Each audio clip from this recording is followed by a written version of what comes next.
Where the hell's he got to? It's some. If I remember rightly, it's down here.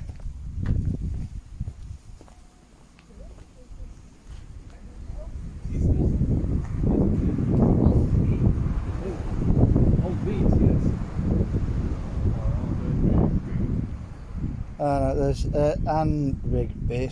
It's near here. Now that's who Dr. Father Mackenzie was named after, apparently.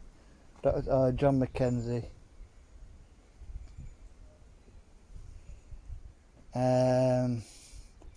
Obviously, there's Alfred Rigby. He died 60. John, son above, died 44. Isabella died 51. And Alfred Rigby's son also died 44. DL. I remember I had to walk over graves to get to it.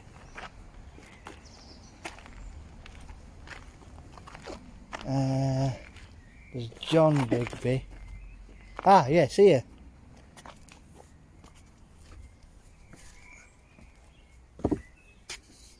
This is it.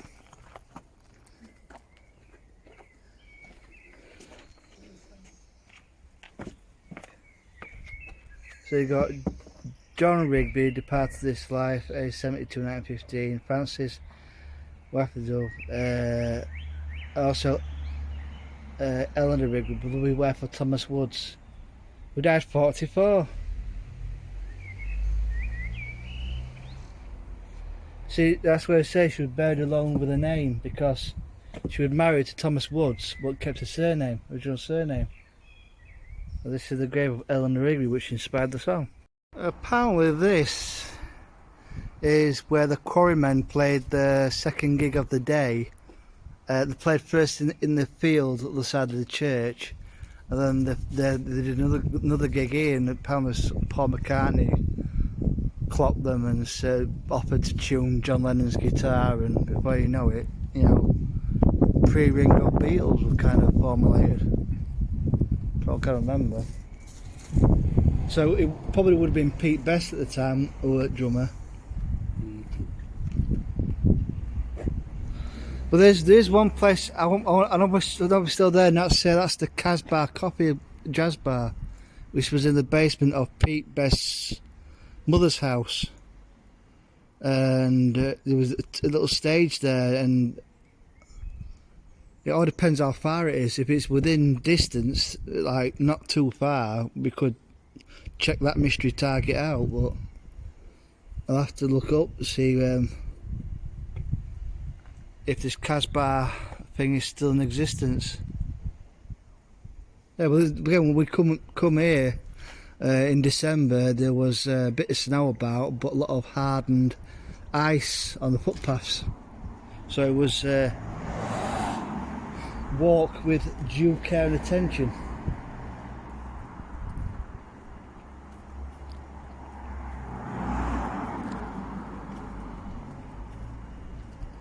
I'll have to check that Casbah out first, see if it's worth doing. If it ain't, then we'll have to save it for another day.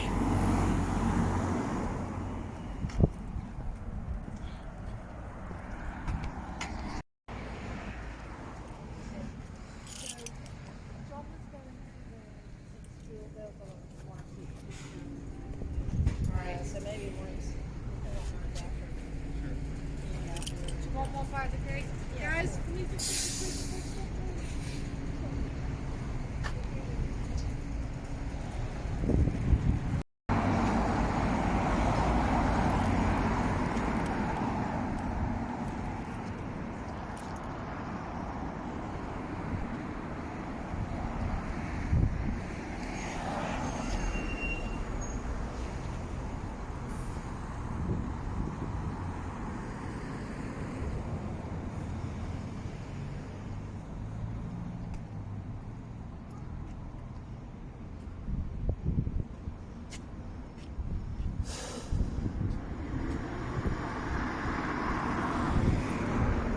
Right, it is.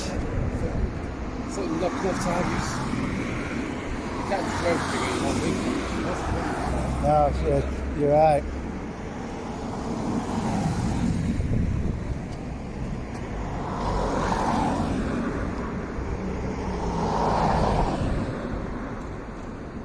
And they're stopping. Right, so we cross that island and they stop coming.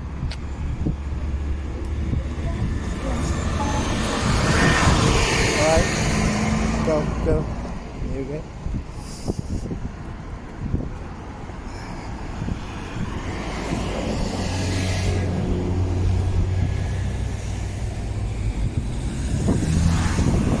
That's the bush shells that was referred to in the song. Right, get down on me now.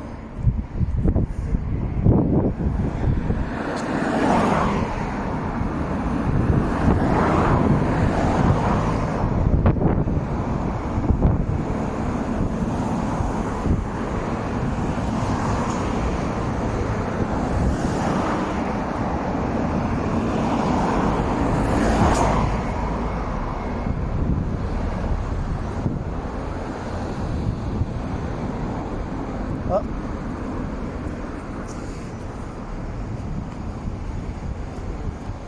Pretty good anyway. I'm trying to track a 650-ton bus to you. Penny Lane Hotel, I think the bank's round. Oh, this might be the bank. Oh, this is the bank here. Well, this was the bank referred to in the song. That's the bus shelter where the nurses sell the poppies from a tray. Look, the nurses where you said the nurses on the middle of a bus shelter on the roundabout, sitting selling poppies from a tray. Though they feel that they're in a play, they are anyway. Basically, because he's written in their song. Yeah. So this would have been where the nurses were selling the poppies from a tray, a bus shelter in the middle of a roundabout. And this is the bank, where basically the banker who, if you read what Luke's all about, he's shagging everything that moves and doesn't bother wearing a mac. So like children laughing at him. He never wears a mac in the pouring rain. Yeah. And this is where the banker would have worked.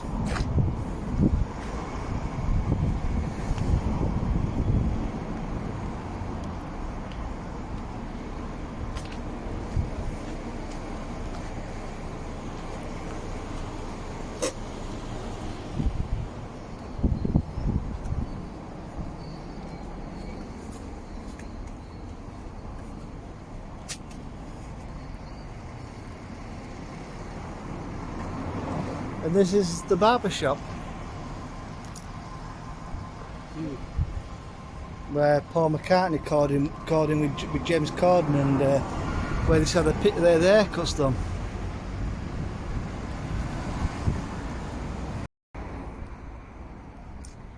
Right, that's let's get back to the car. I'm not too sure about the parking situation. Should be okay. Let's be on the safe side.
What's all that about?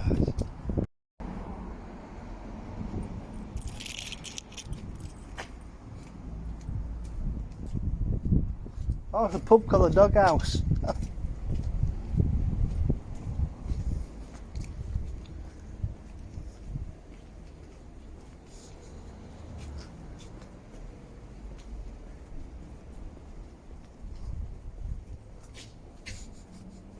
That smells like someone having a barbecue or something. Yeah. Like you